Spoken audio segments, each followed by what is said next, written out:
Olá, seja muito bem-vindo a mais um vídeo do canal.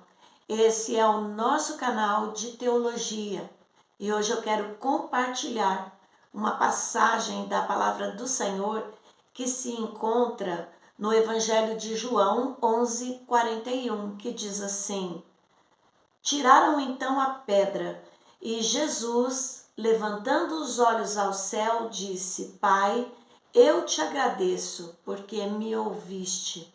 Amém? Vamos refletir nesse versículo.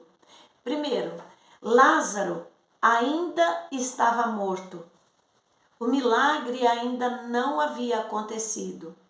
Mas Jesus, ele já agradece pelo milagre, mesmo antes de ver. E isso chama muito a nossa atenção.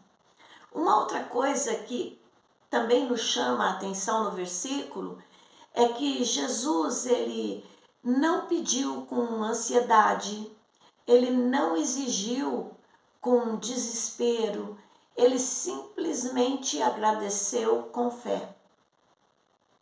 E essa oração de Jesus, ela revela algo poderoso para minha e para a sua vida.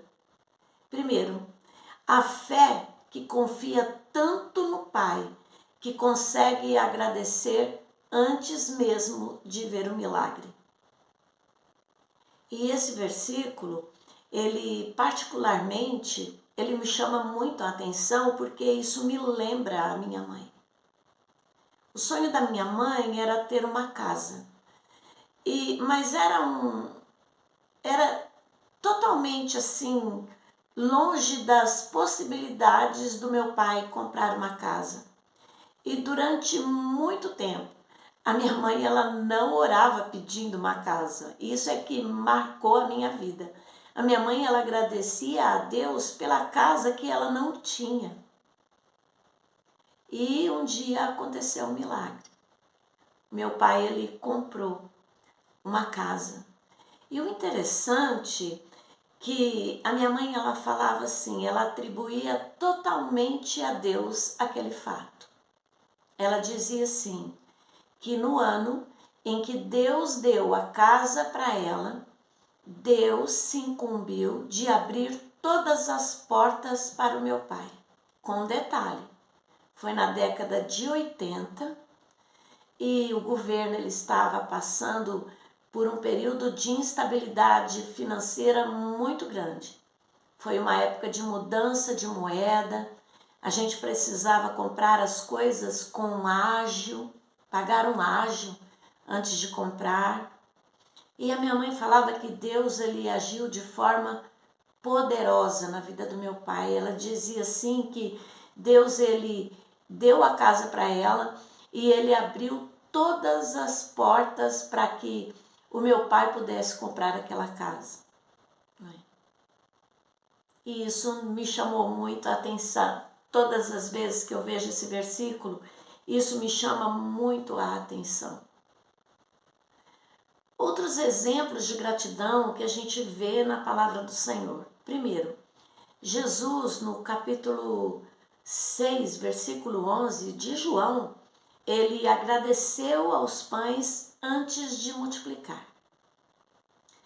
Em Romanos 4, do 17 ao 21, Paulo fala que Abraão ele foi chamado de pai antes mesmo de ter filhos. E Atos, capítulo 16, versículo 25, mostra Paulo e Silas cantando na prisão, antes de haver aquele terremoto que abriu as portas da prisão. Um desafio para hoje, para minha vida e para a sua. Será que você consegue louvar antes de ver o milagre? Pense bem. E será que a nossa oração hoje ela pode mudar de Senhor, faça isso por mim para Senhor, obrigado porque eu sei que o Senhor está cuidando de mim, mesmo sem eu ver. É um desafio para a minha e para a sua vida. Esse é o versículo que eu queria compartilhar no dia de hoje. E eu peço a Deus, que Deus abençoe grandemente a sua vida e que Ele venha ministrar o seu coração com poder e grande glória, né? E que você reflita, amém? E eu não posso terminar esse vídeo antes de falar para você se esse versículo ele foi relevante para você deixar algum comentário, né? Se inscrever no canal se ainda não é inscrito, ativar o sininho e deixar o like. Isso vai movimentar o canal e vai chegar a outras pessoas e assim abençoar outras vidas, como tem abençoado a minha. Amém? Deus abençoe, fique com Deus e até o próximo vídeo do canal.